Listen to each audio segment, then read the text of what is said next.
या देशाच्या राजाला उपाशी व्रत करायला लावून ज्यांनी तीर्थ त्याच्या मुखात घातलं, त्या योग्याच्या हातून काहीही घेण्यात आयुष्याची धन्यता असते आणि ती धन्यता करून घेण्याची संधी मी तरी सोडणार नव्हतो. त्यामुळे स्वामीजी फक्त ते आपल्या हातातून मिळतंय म्हणून ते स्वीकारलं आणि तो आशीर्वाद मला मिळालेला आहे.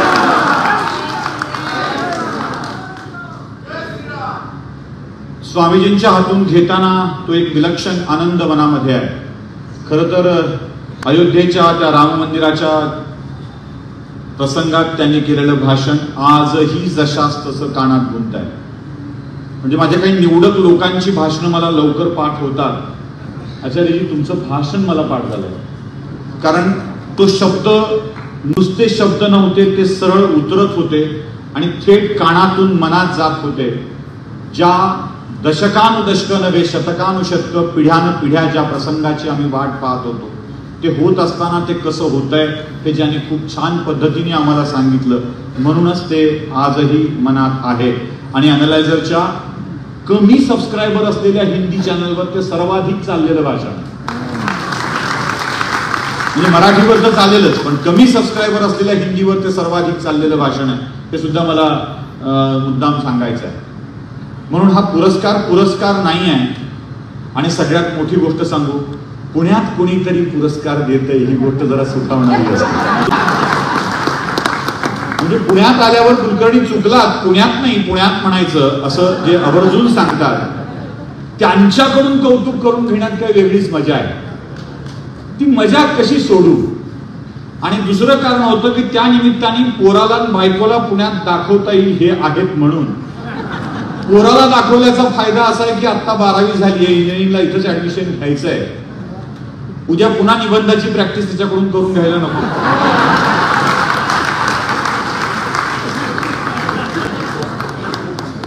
त्यामुळे निबंध लिहिण्यापूर्वीच तो पुणेकरांना कळावा हा त्या मागचा हेतू.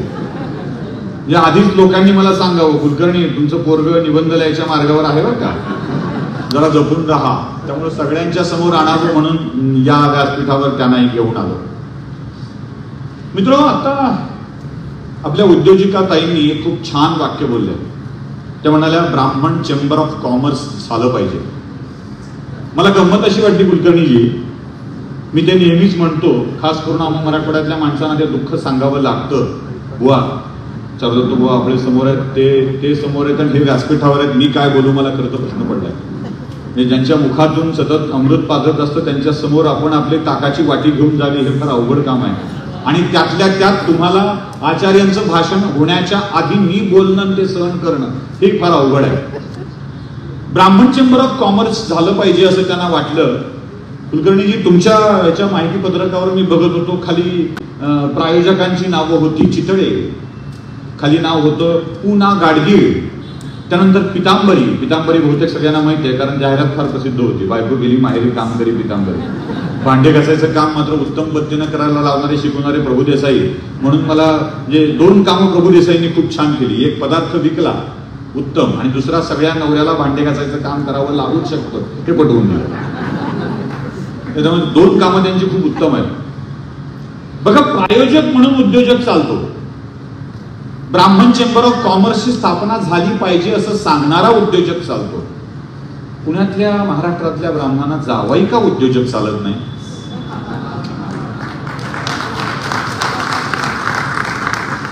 कसं करणार ब्राह्मण चेंबर ऑफ कॉमर्स? कॉमर्स करण्यासाठीच पोरांना तयारी आपण करू देत नाही आहोत, उद्योग करण्यासाठी पोरांचीच निर्मिती आपण होऊ देत नाही आहोत, तर होणार कसं? खरं सांगू, आमच्या मराठवाड्यातल्या विदर्भातल्या मायबापांचं एकच स्वप्न आहे, पुण्यात नोकरी पुण्यात फ्लॅट. त्याच्या आयुष्याची इति कर्तव्यता झाली. गोड गंगेत नाल, पाणी असो नसो ते खाली बसवून नाहीला लावतो घोड्याला, पण गोड गंगेत नाल. पुण्यातला फ्लॅट पुण्यातली नोकरी हे आमच्या आयुष्याचा भाग झाल्यावरती ब्राह्मण चेंबर ऑफ कॉमर्स कसं स्थापन होणार आहे आणि आपण टाळ्या वाजवून उपयोग काय होणार आहे? नाही होणार उपयोग काही टाळ्या वाजवून. उद्योजकाला प्रतिष्ठा द्या, सन्मान द्या, मग त्याला काहीतरी करता येऊ शकेल. मध्ये मध्ये चारुदत्त बुवा आपल्यानी फेसबुकवर ते कीर्तनासाठीचा एक प्रयोग सुरू केला होता. ते म्हणाले की कीर्तनाचे आपण वेगवेगळे प्रयोग करूया. तेव्हा त्याच्या खाली बघितलेल्या कमेंट मी बघितल्या, नाही पैसे कशाला हवे, किती भाग करणार, किती घेणार, किती देणार. आम्ही आमच्यातल्या माणसांना प्रतिष्ठा देऊ शकत नाही, आमच्या व्यवसायाला प्रतिष्ठा देऊ शकत नाही, आमच्या कामाला प्रतिष्ठा देऊ शकत नाही, आणि व्यावसायिक निर्माण झाली पाहिजे अशी अपेक्षा व्यक्त करायची. मला माफ करा, जरा स्पष्टच बोलतोय आम्ही. म्हणजे आपल्या माणसांना प्रतिष्ठा देणं आपल्याला ठाऊकच नाहीये, माहीतच नाहीये की आपल्याला प्रतिष्ठा आपल्या माणसांना दिली पाहिजे. ती प्रतिष्ठा देण्याचं पहिल्यांदा शिकलं पाहिजे. त्यामुळे कुरकुरेची जाहिरात पाठ करून या. टेढ़ा है पर मेरा है. कितीही वाकडा असला तरी तो माझा आहे, हे जोपर्यंत आपल्याला समजणार नाही ना तोपर्यंत आपण मोठे होणार नाही. लक्षात घ्या, ब्राह्मण या शब्दाचा कुणी जातीय अर्थ काढत असेल तर तो जातीय नाही. मी ब्राह्मण समर्थक आहे, मला ब्राह्मण असल्याचा आनंद आहे, अभिमान आहे, गर्व आहे, माज आहे. आणि हा गर्व, माज, अभिमान मी वारंवार व्यक्त करत राहीन. कारण या धर्माला जोडून ठेवणारा आणि त्याला ज्ञान देणारा ब्राह्मण हा वर्ग आहे. त्या वर्गाचं सशक्त राहणं, बलशाली राहणं आवश्यक आहे. हिंदू सशक्त राहिला पाहिजे, यासाठी ब्राह्मण सशक्त राहिला पाहिजे. कारण ब्राह्मण नावाचा वर्ग, ब्राह्मण नावाचा वर्ण या सगळ्याला जोडून ठेवत असतो. एखाद्याने फार छान सांगितलंय, आणि योगायोगाने सगळेच आज कसे व्यासपीठावर. एक कीर्तनकार आहेत, एक योग शिकवतात, आणि एक प्रत्यक्ष योगी आहे. मेघमुखी अधपतन अधपाते निवती जन अन्नदान सकळासी. मेघमुखे अधपतन अधपाते निवती जन अन्नदान सकळासी. तैसे योगियाचे खालते येणे जे इहलोकी जन्म पावणे निज ज्ञान उद्धरे. जसं मेघमुखातून पडणारं पाणी या पृथ्वीला तृप्त करत जाताना, तसा योगी या पृथ्वी तलावर अवतीर्ण होत असतो. तो सगळ्यांना आपल्या ज्ञानानं उद्धार करतो आणि सगळ्यांचं कल्याण करून जातो. मेघमुखातून पडणारं पाणी आणि या पृथ्वी तलावर आलेला योगी हा सारखाच असतो. त्याचंही अवतरण असतं, अवतरण असतं. योगी या शब्दाचा, योगी हा शब्दच बनला युज या धातूपासून. युज या शब्दाचा अर्थ आहे जोडणे. जो जोडतो तो योगी, आत्म्याला परमात्म्याशी जोडतो तो योगी. आम्हाला त्यांच्याशी जोडणारा योगी आमच्या आयुष्यात म्हणूनच सर्वात मोठा असतो. मला वाटतं या व्यासपीठावरचे हे योगी, मग कीर्तनकार असो, आमचे बुवा असो, कीर्तनकार सुद्धा योगी आहे. तो फार छान जोडतो, खूप छान जोडतो आपल्याला देवाशी. आणि नारदांनी सांगून ठेवलंयच की आता पुढच्या काळात कथांचं श्रवण कीर्तन हेच ईश्वराच्या जवळ जाण्याचं सर्वात चांगलं माध्यम असेल. कथा ऐकलीच पाहिजे, कथा श्रवण झालंच पाहिजे.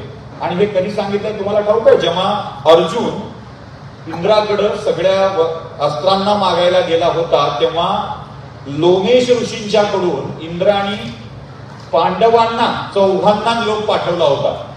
जा आणि त्यांना सांग की फिरा, तीर्थाटन करा, पर्वतांच्या मध्ये जा, वनराईत जा, ऋषीमुनींना भेटा, कथा श्रवण करा. हाच तुमच्या उद्धाराचा मार्ग असेल, तोच तुमच्या उद्धाराचा मार्ग असेल. आणि तिथून पुढे सगळ्या कथा महाभारतामध्ये वेगवेगळ्या येतात.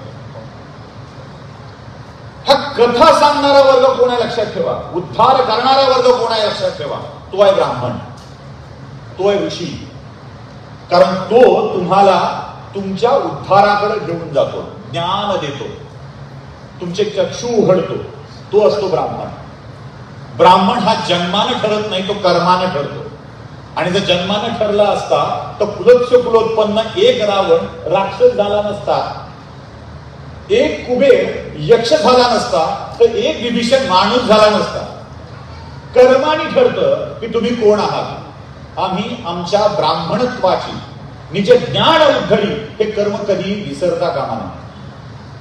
हे ज्ञान देण्याचं कर्म अविरतपणे, अव्याहतपणे आमच्याकडून चालू राहिलं पाहिजे. मग ते ज्ञान कोणतंही असो. कोणत्याही क्षेत्रातलं ज्ञान असो, ते देण्याचं काम घडलंच पाहिजे. आपण जोपर्यंत हे काम करत राहणार नाही ना, तोपर्यंत ते होणार नाही. आणि सगळ्यात मोठी एक गोष्ट मी तुम्हाला सांगतो, आपल्याकडं म्हणजे आपल्या ब्राह्मण समाजाच्याकडं एक गोष्ट लक्षात ठेवली पाहिजे, आपण इतरांचा मोठेपण मान्य करायला शिकलं पाहिजे. जे मोठं आहे, जे भव्य आहे, जे दिव्य आहे, ते मान्य करायला शिकलं पाहिजे.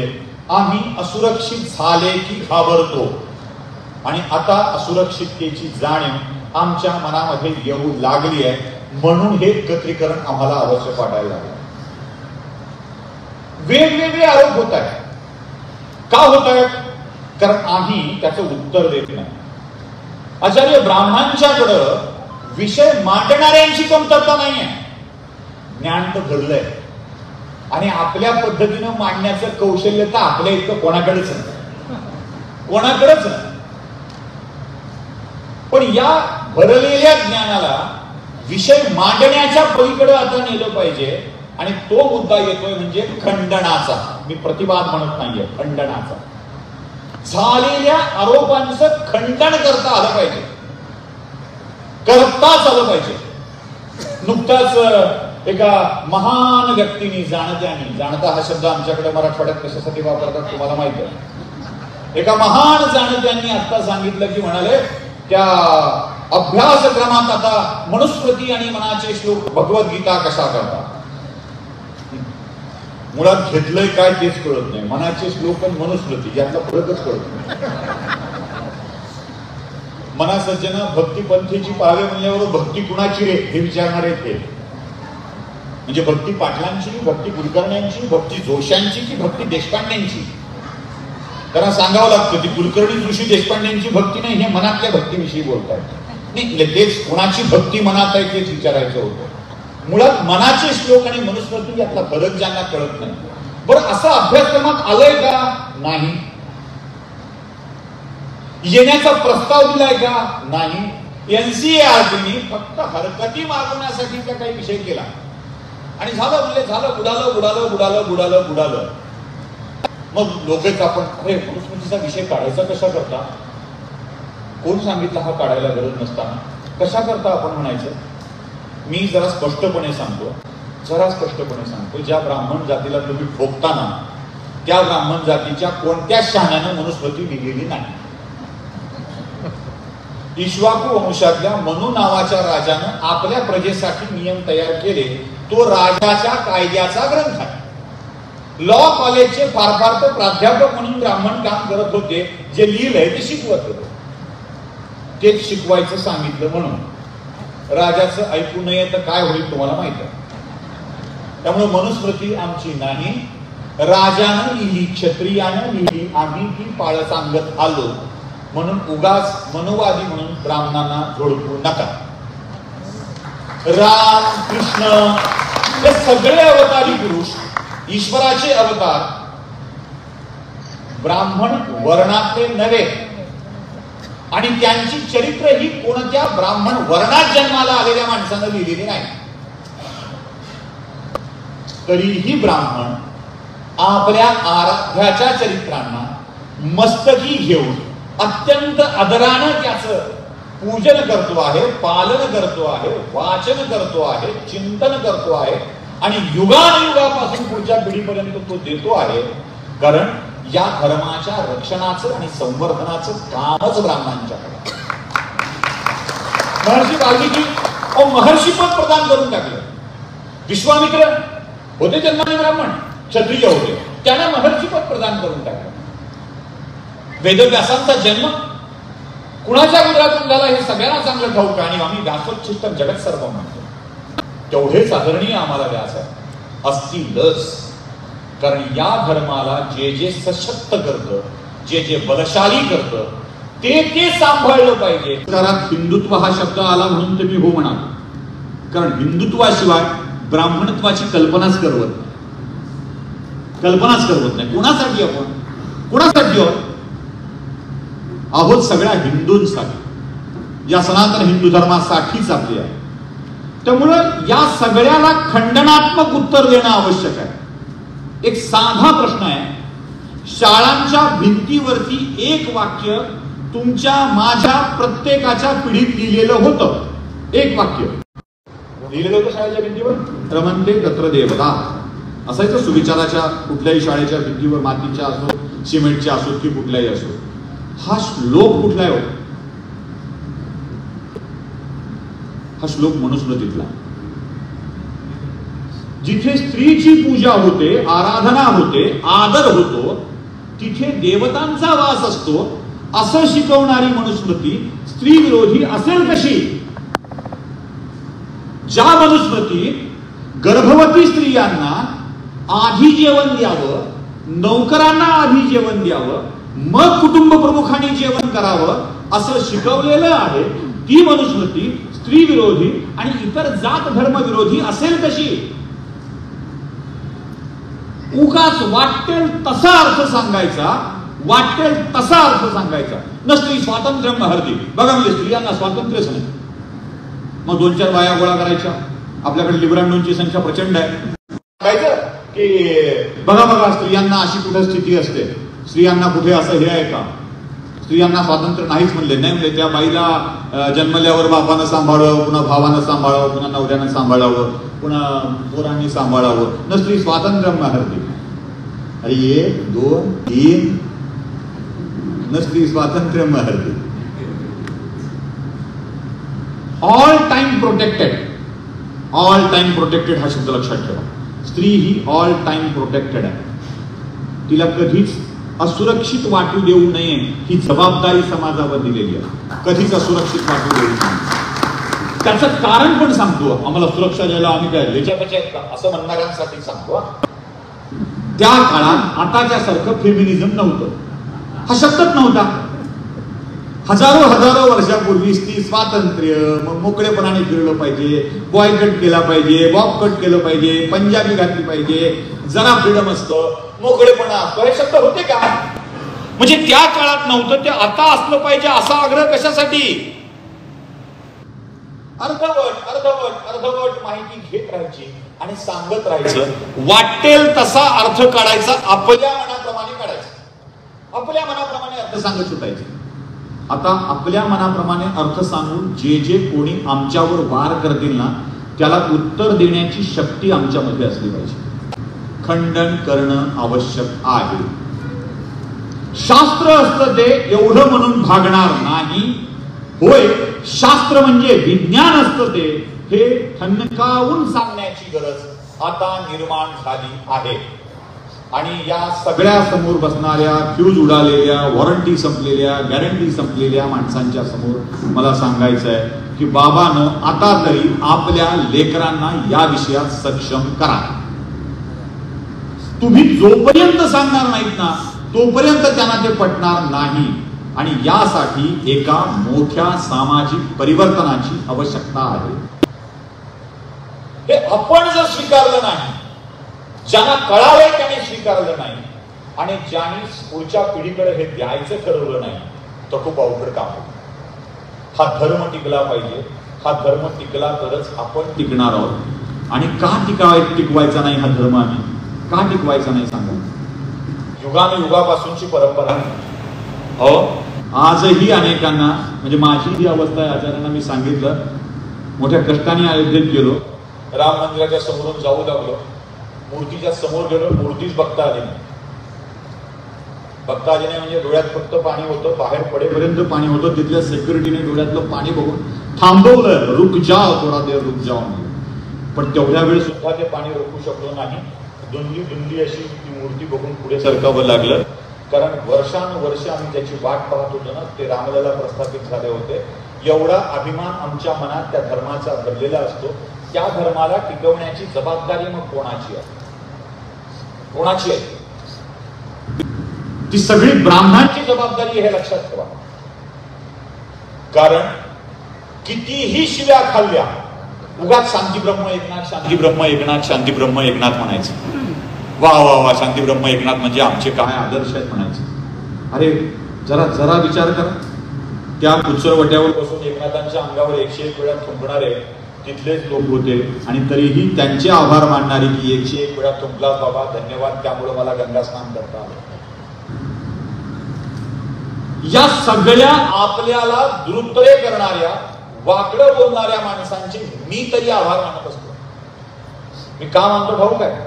किमान त्या निमित्ताने तरी मला माझा धर्म समजून घेता आला, किमान त्या निमित्ताने तरी मला माझ्या धर्माच्या गोष्टी 4 जणांना समजावून सांगता आल्या, 4 लोकांना जागं करता आलं. नाहीतर आतापर्यंत आम्ही हेच गृहीत धरून होतो की असंच असतं, तसंच असतं.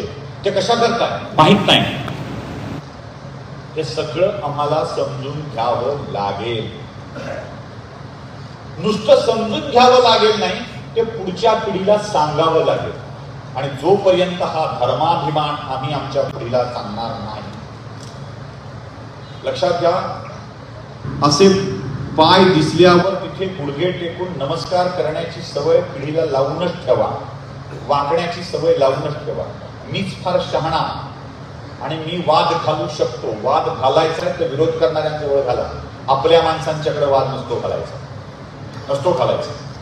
आणि जे जे काही योग्य घडतंय ना, त्या प्रत्येकाला ती मदत करता आली पाहिजे. आपण किमान सपोर्टिव्ह तरी राहिलं पाहिजे, हे लक्षात ठेवा, तर हे टिकणार आहे. नाहीतर तुमच्या त्या गोष्टीतल्याप्रमाणे कोणे एकेकाळी एक दरिद्री ब्राह्मण राहत होता, ही कथा कोणे एकेकाळी गावात ब्राह्मण राहत होते इथपर्यंत येऊन पोहोचेल. करोडपती राहत होता, श्रीमंत राहत होता, नाही, कोणे एकेकाळी ब्राह्मण राहत होता इथपर्यंत ती येऊन पोहोचेल. ही जमात संपुष्टात यायच्या आधी, अतिशयोक्ती वाटेल पण संपुष्टात यायच्या आधी साधन, कारण ग्रामीण भागातून ही जमात संपुष्टात आली आहे.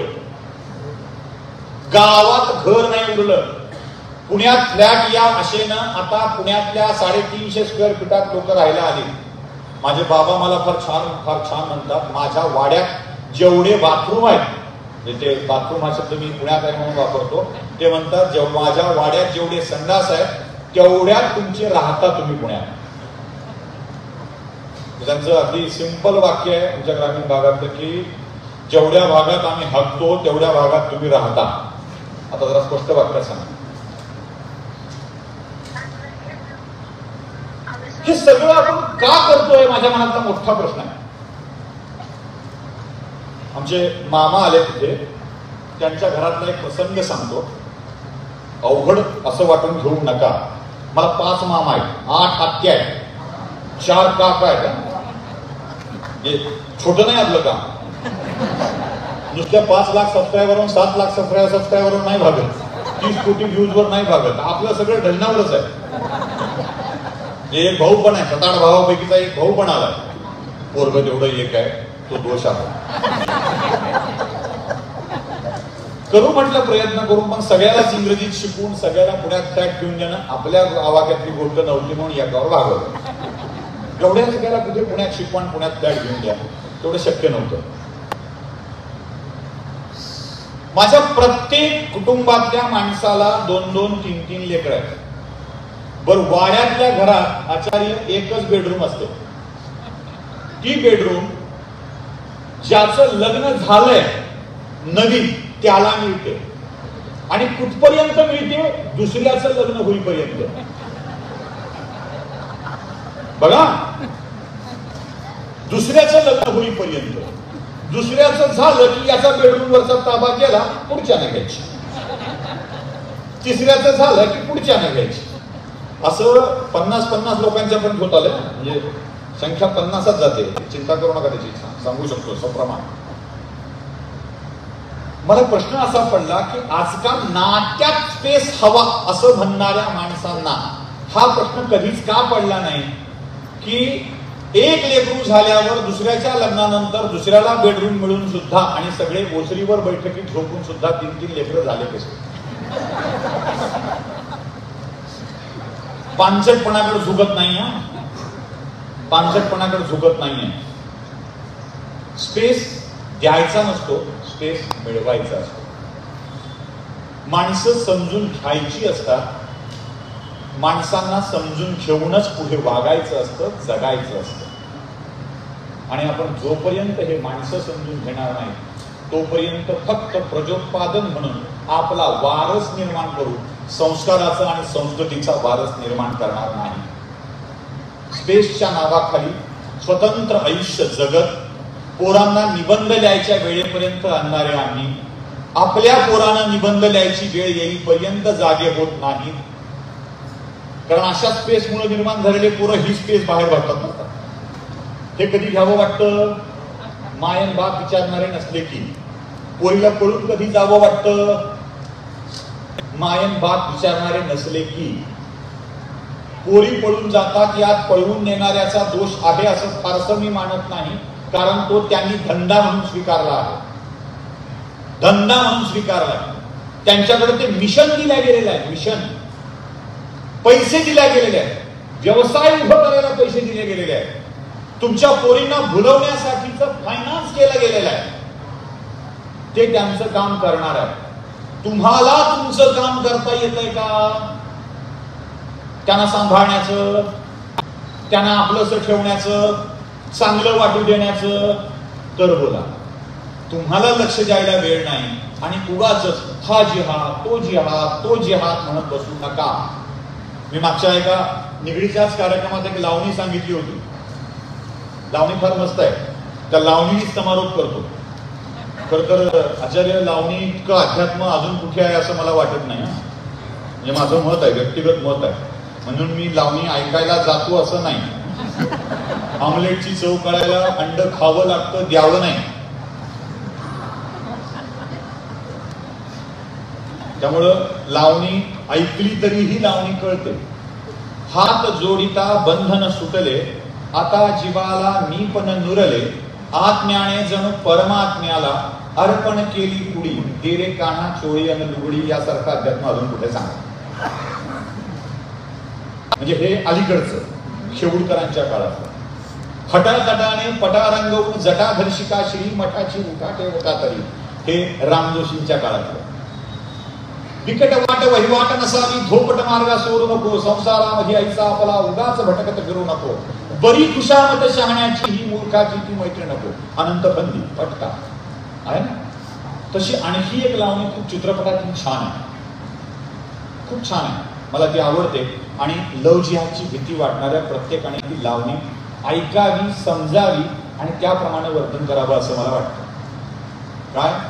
मूळ जमीन काळ सोनं, त्यातून नामांकित रुजलं बियाणं.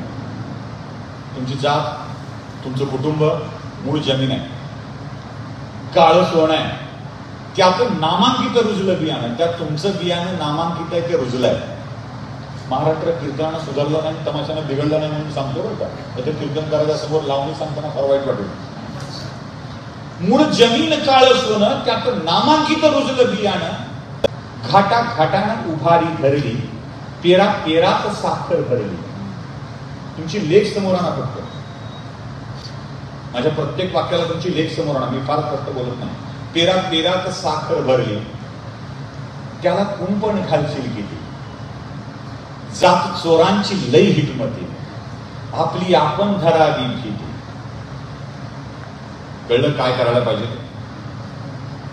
हे कुंपण कोणतं आहे? ही भीती कोणती आहे? ते कुंपण म्हणजे घराची दारं बंद करून जाऊ नकोस बाहेर, हे म्हणणं म्हणजे कुंपण नाही. हे म्हणणं म्हणजे कुंपण नाही. जरा पडदा असा घेऊन मस्तपैकी जरा पुढे घेऊन घोंगट घेऊन त्याच्यावर पुन्हा अजून जरा राजस्थानी सारखं जा, ही भीती नाही आहे, ही अपेक्षा नाही आहे, हे कुंपण नाही आहे. कुंपण काय आहे? कुंपण नात्यांचं आहे. मनात इच्छाच नाही झाली पाहिजे. माझ्या मनातल्या विचारांना बाहेर कुठेतरी व्यक्त करण्याची गरजच निर्माण नाही झाली पाहिजे. आपण आपल्या लेकरांचे मित्र होतोय. आपण आपल्या पोरीला म्हणतोय आजच्या साडीत, आजच्या ड्रेसमध्ये छानच दिसलीस बाळा. आपण तिला म्हटलंय तुला हे फार मस्त जमतं. आपण काय सांगतो? तुला काय जमत नाही हे सांगतो. नीट वाग जरा, असं शोभतं का? आमची इज्जत तुझ्या हातात आहे, आमचं नाक कापू नकोस. बघा किती जबाबदाऱ्याच्या ओझा. अरे तुमचं खानदान केवढं मोठं, त्याची इज्जत केवढी क्विंटलनी, आणि त्या बिचाऱ्या कोवळ्या खांद्यावर इज्जतीचे ओझं टाकून तिचे खांदे कशाला उभा दुखायला लावतात. मग ती शोधात असते कोणीतरी ही जबाबदारी अंगावर टाकणार नाही आणि मला जबाबदारी म्हणून कोणीतरी स्वीकारेल, तसा एखादा ठरवलेला कंत्राट घेऊन आलेला तिला आपली जबाबदारी दाखवू लागतो आणि ती त्याला जीव देऊन बसते. मग देह तिच्यासाठी काहीच उरत नाही. हात जोडिता बंधन सुटले, आता जीवाला मी पण मिळवले, आत्म्याने जणू परमात्म्याला अर्पण केली कुडी. ही कुडी अर्पण करण्याची प्रक्रिया सुरू होते आमच्या घरातून, हे लक्षात ठेवा. म्हणून सुशील कुलकर्णींनी भाषण केल्यावर फक्त टाळ्या वाजवू नका, युट्यूब बघितल्यावर खूप छान वाटतंय असं म्हणू नका, एवढंच करू नका. फक्त तुम्ही संघटना किती करताय याला महत्व नाही, काय करताय याला महत्व नाही, या संघटनेच्या माध्यमातून कोणता विचार रुजवताय याला फार महत्व आहे. कसब्यातून कोण निवडून यावं याविषयी वाद घालणाऱ्या सगळ्याच महोदयांना आणि माननीयांना माझी विनंती आहे, कसब्यातून यायचा तो येईल, पुण्याचा खासदार व्हायचा तो होईल.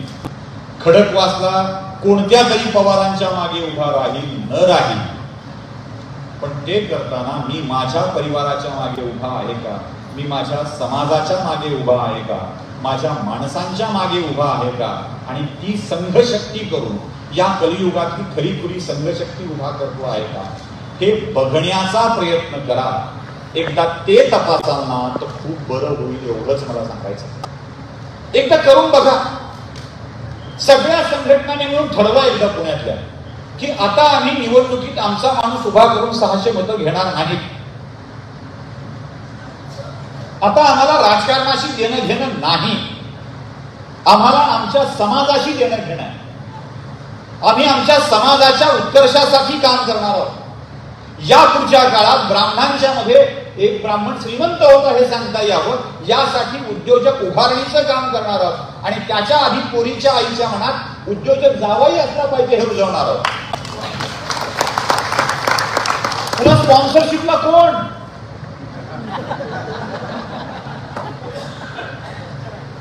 पुन्हा कोण, चितळेंनी ठरवलं समजा ते आले तिथे की आता नाहीच. किती ब्राह्मण घरात चितळेंचे पदार्थ घेतले जातात जरा सांगा, अशी यादी त्यांनी मागितली स्पॉन्सरशिप घेता येतात, तर काय करा. समजा पितांबरीवाल्यांनी विचारलं कोण कोण रे बायको माहेरी गेल्यावर पितांबरीने देव घातले, यादी नाही येता, इथं काय करा. ब्राह्मण उद्योजक उभा राहिला पाहिजे, असलेला उद्योजक चालला पाहिजे, त्यासोबतच नवा निर्माण झाला पाहिजे. यासाठी काही संघटनांनी मिळून करता आलं तर ते करावं. आणि अजून एक मोठी गोष्ट, शेवटचं वाक्य सांगतो. सगळ्या संघटनावाल्यांनी मला आकडे सांगितले, मलाही ते बरं वाटलं. आम्ही 100 मुलांना, आम्ही 200 मुलांना, आम्ही 1200 मुलांना मदत केली आहे. 4,000-5,000 रुपये महिना आम्ही मुलांना शिकण्यासाठी देतो. पुण्यात त्याच्या मेसचे पैसे आणि खोलीचं भाडं तरी किमान भागतं, याचा आनंद आम्हाला आहे. खूप खूप धन्यवाद आपले. असं करताय त्याबद्दल. जमलं तर अजून एक करा. तुमच्या मनातला खासदार राज्यसभेवर तुम्हाला मिळालेला आहे, तुम्ही निवडून देणारे आमदार खासदार इथे निवडून आलेले आहेत. थोड्याफार सरकारी जागा ढापता आल्या तर ढापा, आणि त्यावरती ढापा हा शब्द जरा अवघड वाटू शकतो पण घ्या. कुणी खासगी देत असेल तर घ्या. आणि त्यासोबतच एक अवाढव्य हॉस्टेल, म्हणजे त्याला पुन्हा माधुकरी मागून जगावं आणि त्याला दर महिन्याला आपल्या स्पॉन्सरांकडे जाऊन मला 4,000 रुपये दे असं म्हणावं. देणाऱ्याला आपण काहीतरी खूप मोठं काम करतोय असं वाटावं, 4 पोरांना पैसे देतोय म्हणजे. आणि त्याने याचकासारखं जाऊन शिकावं. ही वेळ टाळण्यासाठी एखादं अशा गरीब मुलांसाठीचं हॉस्टेल या शहरात सुरू करता येतं का ते बघावं. त्यासोबतच तिथे त्याची राहण्याची, खाण्याची, शिकण्याची सोय होते का ते बघावं. आणि त्या ठिकाणी त्याला या धर्माचं ज्ञान सुद्धा देता येईल का ते बघावं. या कामात माझं सक्रिय योगदान द्यायला तयार आहे. नाहीतरी मी पाकिट पत्रकार आहेच आहे. सपोर्ट असा लोगो लावून लोकांकडे 5-50 रुपये मागतो आहेच आहे. या कामासाठी लोकांकडे झोळी घेऊन जाईल. ब्राह्मणाला मागण्यात काहीही कमतरता वाटणार नाही. आणि खात्री आहे की सगळ्या महाराष्ट्रातला समाज या मागकऱ्याची झोळी भरून देऊन हे हॉटेल उभा करण्यासाठी प्रयत्न करेन. चला, इथे पोरांना शिकण्यासाठी, अधिक ज्ञानी करण्यासाठी, त्याला व्यावसायिक ज्ञान देण्यासाठी एक मोठं हॉस्टेल उभा करता येईल का याचा प्रयत्न आपण करूया. राहिला प्रश्न परशुराम आर्थिक विकास मंडळाचा, तर आधी अमृतकडे झालेल्या फाईल क्लिअर करायला लावा. तिथं फाईल होत आहेत पण लोक डॉक्युमेंटच देत नाहीयेत. आणि पुन्हा धंदा करायचा आहे का, हा सगळ्यात मोठा प्रश्न आहे. जर ते सगळं पाहिजे असेल तर धंदा करण्याची मानसिकता आधी या तरुणांच्या मनामध्ये येऊ द्या. पुण्यात येऊ नका, गावात धंदा करा ही मोहीम चालवा, तरच अधिक सशक्तपणे हे काम करता येऊ शकेल. आता खूप बोलत राहिलो तर तुम्ही मला थांबायला सांगाल, कारण आचार्यांचं ऐकायचं आहे आणि त्यांच्या तोंडून मलाही त्यांची प्रसादवाणी ऐकायची आहे. त्यामुळे त्या अमृताच्या मध्ये असलेली ही ताकाची वाटी उन्हाळा असेल तरीही दूर करतो आणि अमृताला विनंती करतो की आता आपण आम्हाला उपलब्ध करावं.